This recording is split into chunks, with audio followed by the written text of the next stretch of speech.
बिस्मिल्लाहिर्रहमानिर्रहीम। अस्सलाम वालेकुम। ख़वातीन चटनियों की बड़ी शौकीन होती हैं और चटपटे खानों के साथ आप यकीनन तौर पर मुख्तलिफ़ चटनियों का इस्तेमाल करते हैं और चटनी के ज़ायके से लुत्फ़ अंदोज़ होते रहते हैं। क्या कभी आपने ये सोचा है कि चटनी भी आपको कई फ़ायदे दे सकती है?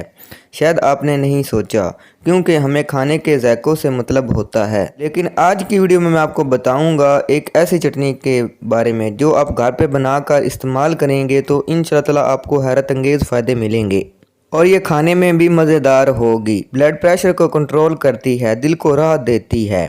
वीडियो शुरू करने से पहले हमारे चैनल को सब्सक्राइब करें और साथ ही बेल आइकॉन को दबा दें ताकि हमारी नई आने वाली वीडियो का नोटिफिकेशन आपको मिल सके। चटनी बनाने का तरीका। सबसे पहले हरा धनिया, पुदीना, हरी मिर्चें, लहसुन, अदरक और लेमन को आपने अच्छी तरह धो लेना है। अदरक और लहसुन को छीलकर साफ़ करें और इसे कूट लें।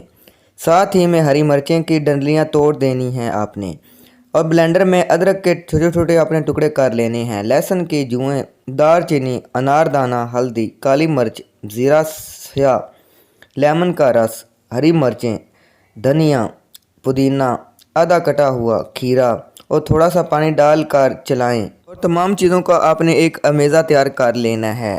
आपकी तिब्बी चटनी तैयार है। इस चटनी को बनाने के लिए आप पानी का ज़्यादा इस्तेमाल ना करें, क्योंकि पानी की जगह हमने खीरे का इस्तेमाल किया है। हल्दी, काली मिर्च और साबुत दालचीनी अगर ना हो तो आप इनका पाउडर का भी इस्तेमाल कर सकते हैं। तो ये चटनी बनाकर इस्तेमाल करें और दुआओं में याद रखें। अगर वीडियो आपको पसंद आए तो आपने इसे ज़रूर लाइक करना है, चैनल को सब्सक्राइब करना है। मिलते हैं अगली वीडियो में। अल्लाह हाफिज़।